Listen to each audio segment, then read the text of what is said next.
Bonjour et bienvenue pour cette émission Ostéoporose vite et claire en partenariat avec le Griot. Nous sommes avec le professeur Véronique Breuil, vous êtes rhumatologue spécialiste de l'ostéoporose au CHU de Nice, pour parler du risque d'ostéoporose qui peut exister avec certains traitements médicamenteux. Donc on parle d'ostéoporose que l'on appelle secondaire à des maladies et il y en a d'autres qui sont secondaires à des traitements. Donc pourquoi et par quel mécanisme des médicaments peuvent-ils causer une ostéoporose? Alors je vais prendre, oui bien sûr, il peut y avoir des ostéoporoses secondaires aux médicaments. Je vais prendre l'exemple emblématique de l'ostéoporose cortisonique. La cortisone, qui est donnée à bon escient et qui sauve de nombreuses vies dans des maladies inflammatoires, va avoir une action sur plusieurs organes. Ça va diminuer l'absorption digestive du calcium, ça va diminuer la force musculaire avec un double effet, moins de formation osseuse et plus de chute.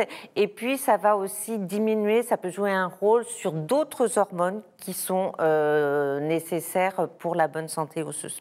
Et en pratique, à part les corticoïdes à forte dose, quels sont les autres médicaments qui peuvent être également responsables d'une ostéoporose induite? Alors, il y a les médicaments du cancer, des cancers hormonodépendants, les anti-aromatases pour le cancer du sein ou les anti-androgènes pour le cancer de la prostate, qui sont des révolutions thérapeutiques, mais comme le but est de mettre quasiment à zéro le taux d'œstrogène, les oestrogènes c'est bon pour l'os, eh ben, on ne va plus avoir l'effet bénéfique des oestrogènes sur l'os ou des androgènes chez l'homme.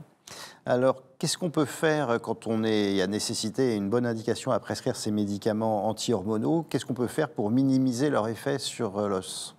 Alors, pour la cortisone, votre médecin va essayer de trouver la dose minimale efficace.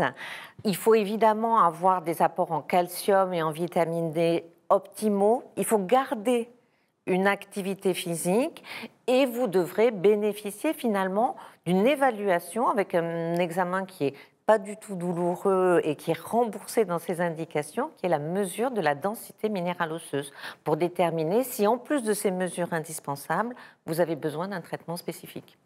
Alors, en dehors de ces médicaments qu'on vient de mentionner, est-ce qu'il y a d'autres types de traitements qui peuvent fragiliser les os? Oui, bien sûr. Il y a certains traitements du sida, les antirétroviraux qui vont fragiliser les os. Il y a aussi les antidépresseurs. Dont notamment une classe qui est tous les antidépresseurs et la dépression elle-même, mais en particulier les inhibiteurs de la recapture de la sérotonine qu'on donne pour la dépression, et plus globalement tous les traitements de psychiatrie.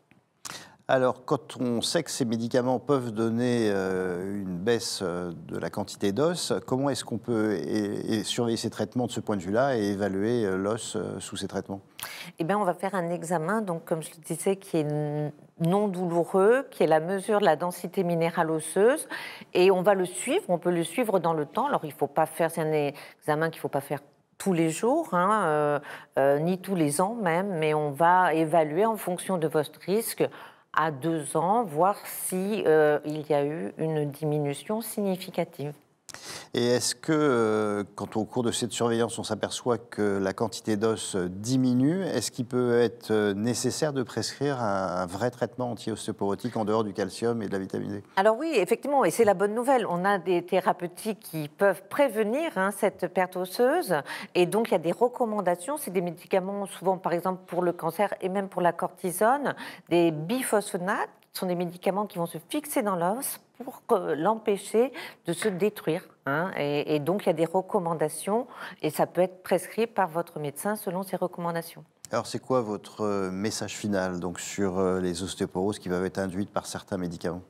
Eh bien, quand on prend ces médicaments, il faut avoir une excellente hygiène de vie et puis il faut bénéficier de ce dépistage par la densité minérale osseuse de l'ostéoporose pour voir si vous êtes dans les patients à risque et avoir le suivi par rapport au début du traitement.